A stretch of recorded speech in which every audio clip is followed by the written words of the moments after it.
You wake up, you check your bank account. It's not zero, but it's not impressive either. You're not reckless. You don't blow money on stupid stuff. You work hard. You show up. You try to be responsible. You've got some savings. Maybe you're even investing a little. And yet, it feels like you're stuck. Like you're running but not really moving.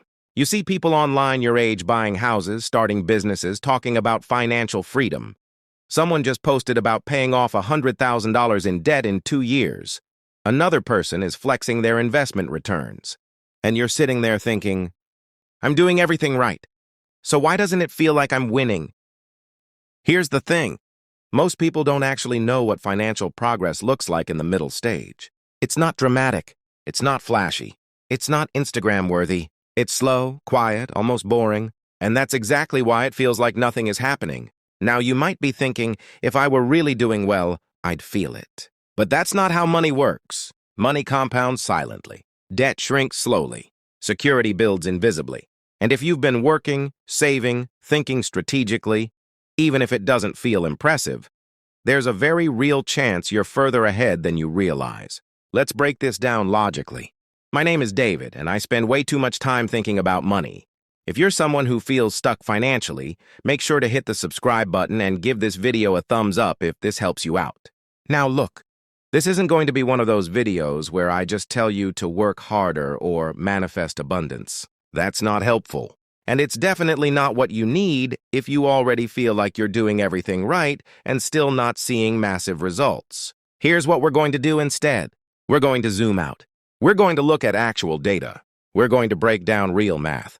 And we're going to talk about the psychology that quietly messes with your perception of progress. Because here's what most people don't realize. Feeling stuck financially and actually being stuck financially are two completely different things. One is emotional. The other is mathematical. And if you don't separate the two, you'll constantly underestimate your progress. Or worse, make bad decisions out of frustration. This is where it gets really interesting. Sometimes the people who feel the most behind are actually the ones building the strongest financial foundation. They just don't recognize it yet. So before you make a drastic move, quitting a job, pulling investments, aggressively paying off low-interest debt out of fear, let's recalibrate your definition of what doing well actually means. Because clarity beats panic every time.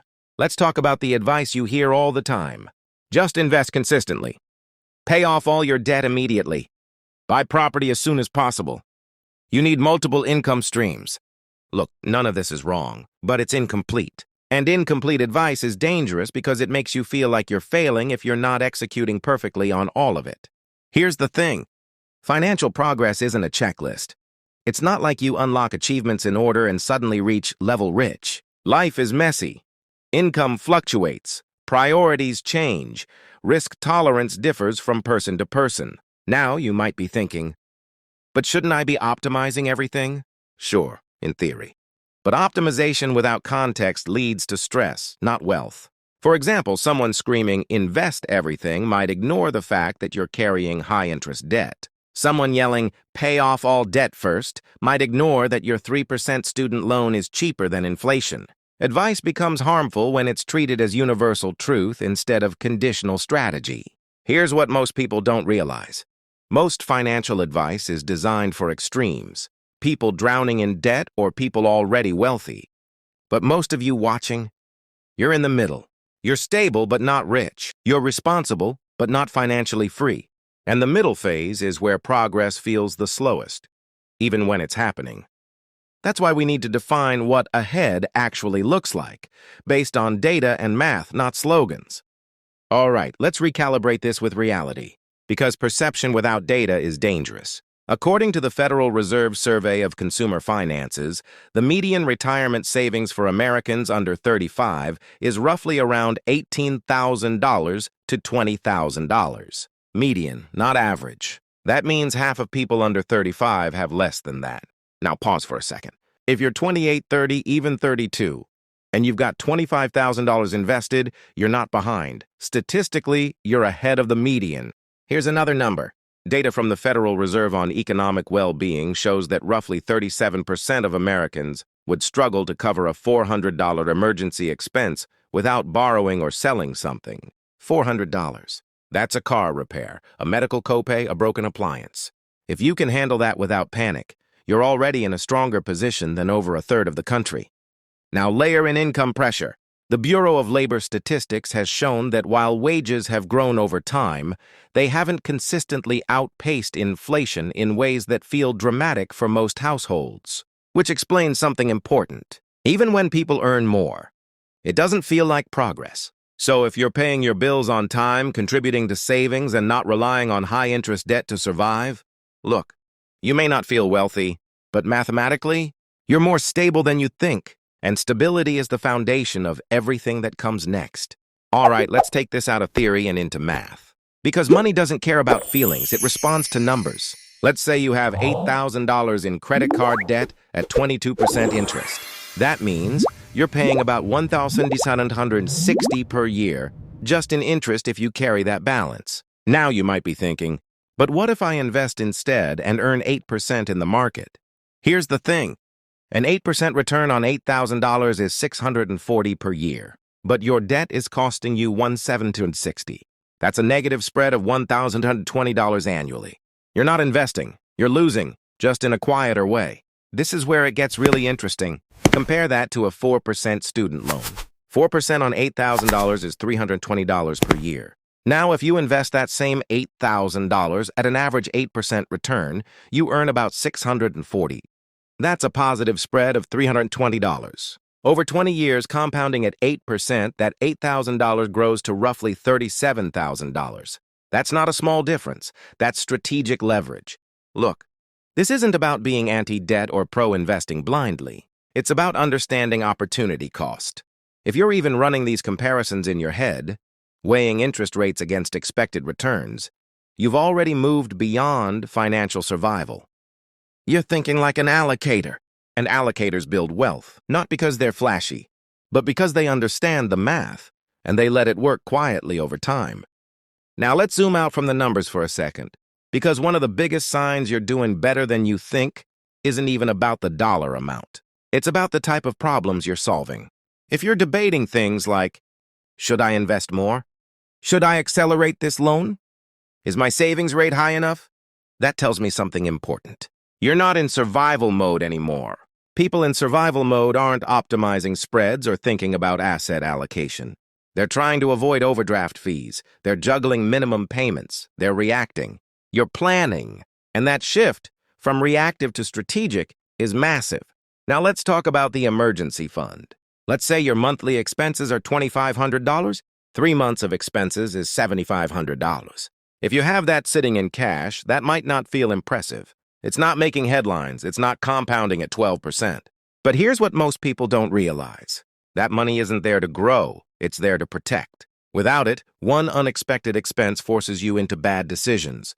High-interest debt, selling investments at the wrong time, taking a job you hate because you're desperate. With it, you buy time, and time is leverage. Think of it like guardrails on a mountain road. They don't make you faster. They just keep you from falling off a cliff. If you have breathing room, even a few months, you're operating from stability. And stability is underrated. It's not flashy, but it's powerful. Now let's talk about something most financial conversations ignore. Your brain. Because a lot of the feeling of being behind isn't mathematical. It's psychological. Behavioral economist Daniel Kahneman popularized the concept of loss aversion, the idea that we feel losses about twice as strongly as we feel gains. Read that again. Twice as strongly. So if your net worth went up $15,000 this year, but you had a $3,000 car repair and missed out on a stock that doubled, your brain focuses on the $3,000 and the missed opportunity, not the $15,000 increase. Here's the thing. Your mind is wired to exaggerate downside and ignore slow upside. Add social comparison to that. You don't see the 10 years someone worked quietly. You see the house, the car, the milestone post. This is where it gets really interesting. There's also something called the hedonic treadmill. As your income rises, your expectations rise with it. You go from, I just want to make $60,000 to, why am I not at $90,000 yet? The baseline keeps moving, so progress never feels dramatic. Now you might be thinking, but I should feel more successful by now. Maybe, Or maybe your standards just evolve faster than your assets. And that's not failure. That's growth colliding with human psychology. If you don't understand this, you'll constantly underestimate your trajectory and potentially sabotage it out of frustration. And that would be the real loss. Let's talk about something that quietly destroys progress. Lifestyle inflation. You get a raise. You go from $50,000 to $65,000 a year. That's a $15,000 increase. After taxes, maybe around $10,000 extra in your pocket. Now here's the question. Did your lifestyle go up by $10,000 too? Because that's what usually happens. Nicer apartment, new car payment, more eating out, upgraded vacations, and suddenly, you feel exactly the same as before. Here's what most people don't realize. We don't feel income increases. We feel margin increases. If your income rises but your expenses rise at the same speed, your margin doesn't change. And margin is what builds wealth. Let's say instead your spending only rises by $3,000. That leaves $7,000 extra per year to invest. At an 8% average return, that $7,000 annually invested for 10 years becomes roughly $100,000. That's not small. Now combine that with avoiding toxic debt. A 25% credit card interest rate isn't just expensive, it's financial gravity. Avoiding a guaranteed 25% loss is mathematically the same as earning a 25% return. But psychologically, it feels boring. There's no celebration for not going into debt. No one posts about it. But stability compounds too. Look, if your income has increased over the years and your lifestyle hasn't exploded with it, that gap, that quiet gap, is wealth forming. And most people close that gap without realizing it. That's why they feel stuck. Not because they're not earning more, but because they're not keeping enough of it. Now let's talk about the part nobody glamorizes, the middle. Because wealth creation isn't dramatic in the beginning, and it's not dramatic in the middle either. It only looks dramatic at the end. Here's what most people don't realize. Compounding is asymmetrical. Let's say you invest $500 a month at an average 8% return. After 5 years, you've contributed $30,000. Your account might be around $36,000, $37,000. That's solid, but it doesn't feel life-changing. After 10 years, you've invested $60,000. Your balance might be around $90,000. Now it's starting to move. But this is where it gets really interesting. At 20 years, that same $500 per month becomes roughly $295,000. Notice something.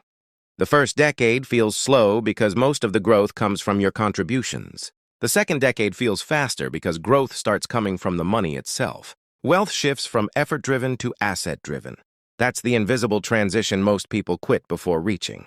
Now you might be thinking, I'm not even close to 6 figures invested. Look, the first $100,000 is statistically the hardest.